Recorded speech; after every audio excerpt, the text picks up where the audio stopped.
here. Look at this.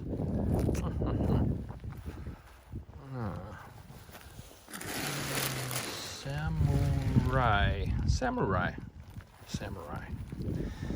Well, I've kited the wing, and it's time to talk about the riser scheme. So these are probably likely the most complicated risers in paramotoring, and they're not unique to MacPara's product line.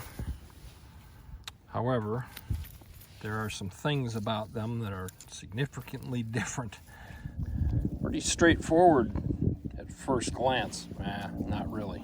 This is a complicated system, and you need to understand what these various controls and control lines do. So the wing does have standard steering, and it's tied in 2D with the tip steering. So that's pretty straightforward. A lot of the intermediate wings are going to have that. It has a standard front A-line speed bar attach point that shortens the A's and ratios down the B's. But then there's this auxiliary pulley system in here. And right now it's not hooked up, so the manual says if you want to hook it up and engage the PK system, you need to disconnect this quick link and move it from here to here. So let me do that, and then we'll see what pulling down on the A's does. So right now in this configuration, this is the way the wing ships from the manufacturer. Stepping on the speed bar pretty much gives you the traditional A pull down and a ratioed amount of the outer A's pulled down and a little bit of the B's pulled down to decrease that angle of incidence, angle of attack of the wing. But this is the key to making this wing exciting right here. So this quick link, it's got a little 3 or 4 millimeter metric nut. So I broke the nut loose, and by disconnecting this from its stowed position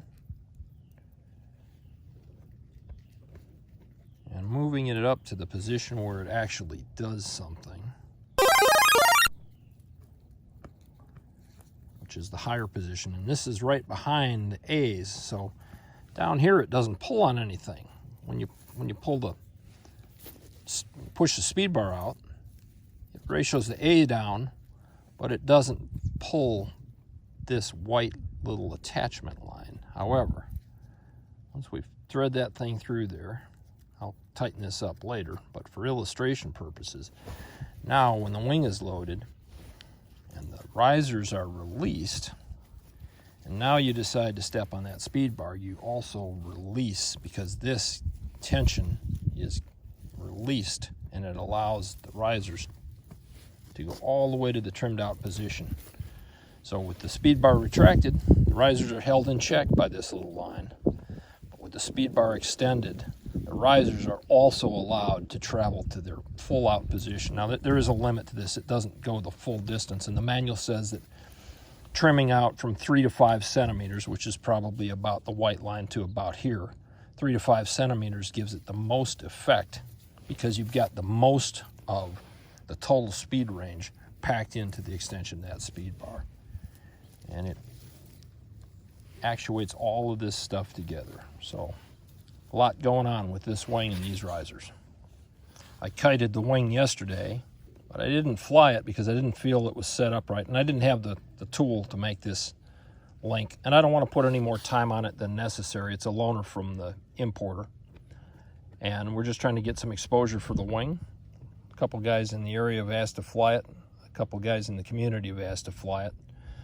So we're going to see if we can get a little bit more review information on how this wing compares to maybe the Warp, or maybe the F1, or similar all-out slalom competition style wings, and the guys that enjoy flying them. In all honesty, this is not my typical flying style. I may warm up to it,